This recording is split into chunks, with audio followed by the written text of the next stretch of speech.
The other day, one of you guys made an interesting point in the comment section here on YouTube regarding ESPN and Pat McAfee. It's something that I hadn't really thought about before because, to be perfectly honest with you, the theory's kind of outlandish on the surface, doesn't make any sense. But once I really put some thought into it, I got to thinking that maybe this person was onto something. Now, I can't remember their name, so I apologize for not giving you a shout out and giving you credit for this. Feel free to remind me if you want in the comment section of this video. But their theory was that ESPN hired Pat McAfee to eliminate their competition and to eventually destroy his show and his credibility. I mean, it's an interesting theory, and if you look at what's happened over the last 2, maybe 3 weeks, maybe the theory has some merit to it. There seems to be an internal war going on at ESPN between Pat McAfee and just about everybody else. There are rumors that journalists and staffers, they are not too fond of Pat McAfee. Yesterday, the Washington Post released a report claiming that staffers at ESPN feel like Pat McAfee is being allowed to operate by his own set of rules. Now, is some of that professional jealousy? Probably so, but this is nothing new. Stars have always been allowed to operate by a different set of rules than some no-name beat writer who is given the impossible task of identifying the anonymous dump divers processing trash in the WNBA dump. But here's the thing. Stephen A. Smith, he is allowed to operate differently. He's allowed to do things that others at ESPN simply can't do. Doesn't seem to be any professional jealousy with Stephen A. Smith, so how come there is with Pat McAfee? It's likely a combination of things. I mean, Stephen A. has been carrying this network for the past 6 or 7 years, but I think one of the main reasons for this is because Pat McAfee is viewed as an outsider at ESPN. He doesn't have the same level of respect that Stephen A. Smith has. A couple of weeks ago, something happened that might give a little bit of credence to the theory that executives at ESPN are looking to damage the credibility of Pat McAfee, or at minimum, publicly embarrass him. It is hard to find trustworthy sources in the mainstream media, but when it comes to behind-the-scenes information at ESPN, Andrew Marchand at the New York Post, he seems to have it. He is one of my go-to sources anytime we're having a discussion on ESPN.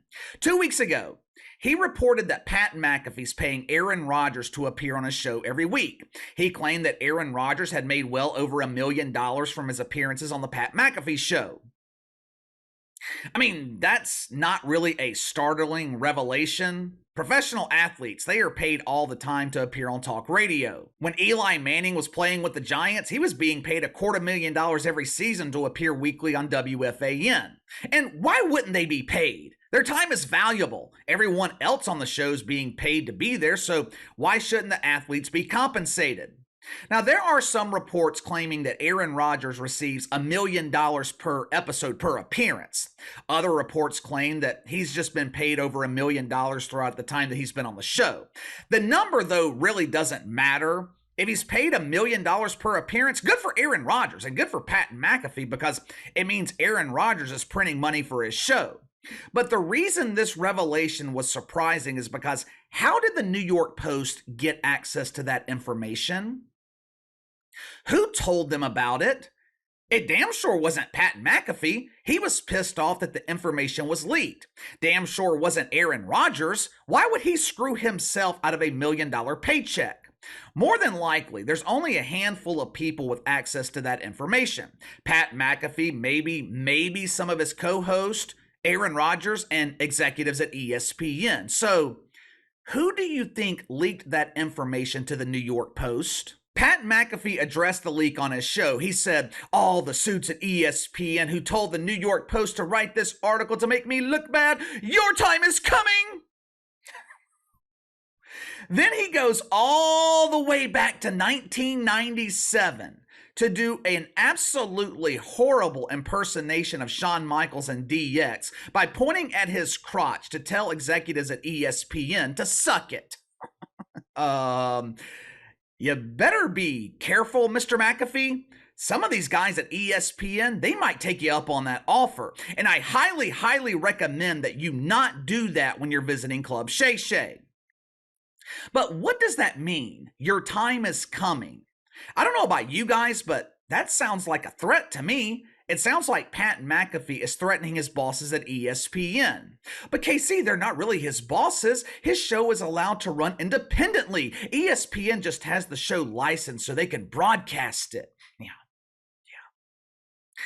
You can believe that myth if you want. Last I checked, the guy who signs the front of the paycheck, he's always the boss. Why would ESPN leak this information to the media? What was the purpose of doing this? How does it benefit them? The only explanation I can think of, they wanted to embarrass Pat McAfee. They wanted to damage the credibility of his show. Just think about it. ESPN has been heavily criticized for allowing Aaron Rodgers to spread what the shitfucks are calling misinformation on their airwaves. He's constantly making fun of Aunt Fauci, which, to be fair, who's not making fun of Aunt Fauci? Aaron Rodgers encourages people not to trust the Fauci.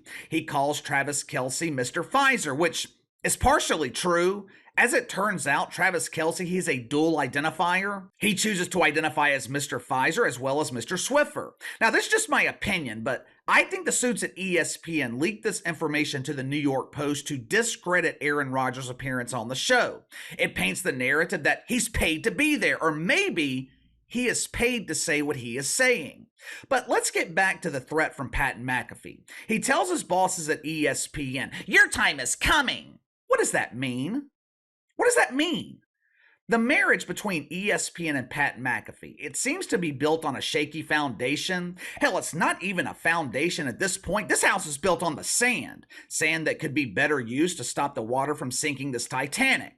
Pat McAfee talks a good game. He wears the tank tops. He has the gold chain around his neck. He utilizes the tough guy talk, but I'm starting to think that all of that is an illusion. It's not real. I'm starting to think that Pat McAfee is unsure of himself, or at least he's unsure of the decision that he made to join the worldwide leader in woke. Lately, Pat McAfee seems to be overly sensitive to even the slightest criticism. Widespread reports that he is struggling to draw ratings at ESPN, he feels the need to respond. The Athletic releases a poll that shows Pat McAfee is being outright rejected by the ESPN audience. He feels the need to defend himself. When he signs the contract with ESPN, he was being criticized by all sides. Shitfucks hated this deal, and his longtime followers, they were questioning him. Once again, he feels the need to justify his actions. Criticism is part of the business. When you put yourself in the public sphere, you are going to get criticized. It's going to happen. Now, obviously, some of the criticism is bullshit, but some of it is legitimate. It can be used to help you grow. In my eyes, someone who is constantly overly sensitive to criticism, someone who feels the need to respond to any and all criticism, to me, that is a sign of someone who isn't sure of themselves. I guess psychologists would call it lacking self-confidence. If you're confident in yourself and what you're doing, there's no need for you to respond to every hint of criticism. This has become a pattern with Pat McAfee. No one is talking about his show, the actual show. The only time his show makes headlines is when Aaron Rodgers says something controversial. Other than that, the Pat McAfee show really doesn't generate headlines in the media for anything that happens on the show. Pat McAfee only generates headlines by responding to his perceived enemies on social media.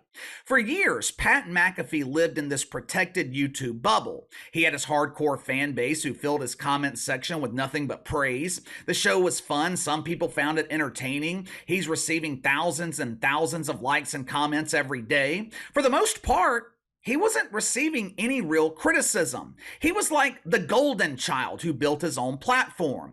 But now he's in the mainstream. Now you open yourself up to mainstream criticism, and it doesn't seem like Pat McAfee can handle it. I've been telling you guys for months that this marriage between ESPN and Pat McAfee wasn't going to work because he doesn't fit the culture of the network. But I did some digging. And it seems like Pat McAfee doesn't fit anywhere that he goes. And look, that's okay.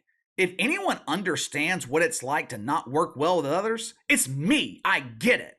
Which is why the only face you see on this channel every day is this face. Pat McAfee, though, he retired from the NFL after the 2016 season. Check out this list of employers, or maybe a better word would be partnerships that he has had since he retired from the league. He joins Barstool Sports right after he retires. 18 months later, leaves the company. Why? Lack of transparency with business operations. Okay. He joins Westwood One. Year or so later, partnership is dissolved. He joins DAZN or DAZN, DAZN, however the fuck you say it. Year or so later, they amicably part ways. May of 2020, he joined SiriusXM. 18 months later, Sirius, they pull the show off the air. Why? Pat McAfee claims they never even made him an offer. Supposedly one of the most popular shows in sports talk radio, and they don't even make you an offer to stay on the air? Huh. Why? We will never know. But are you noticing the pattern here? That is a long list of partnerships in the span of 5 years? Which brings us to FanDuel. He signs a deal with FanDuel for $120 million over the course of 4 years. Not long after the deal was signed, Pat McAfee, he gets upset with FanDuel because they use Rob Gronkowski in a Super Bowl commercial instead of using him. He exits the deal with FanDuel early to join ESPN. Maybe, just maybe, Pat McAfee doesn't work well with others. Maybe Pat McAfee is the problem. I'm starting to think that this persona that he puts on the air, that persona is an illusion. I'm starting to think that Pat McAfee needs constant approval from others, which is probably why he doesn't handle criticism very well. I'm not a psychologist, but people lacking self-confidence, they often seek the approval of others. They don't handle criticism well, and oftentimes they create enemies. They feed off of personal drama. Sounds like Pat McAfee. But give me your thoughts. Pat McAfee, he's upset with his bosses at ESPN for leaking information to the New York Post. What do you think about that theory from the viewer that ESPN bought this show just to destroy it? Does that make sense to you?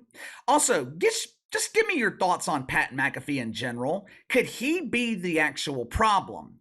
You let me know. Sound off in the comments below. Like, subscribe, share the video. I appreciate every one of you guys and your continued support. Best way to contact me is by email at btlkc84@gmail.com, KC_BTL84 on Twitter. I'll see you guys later.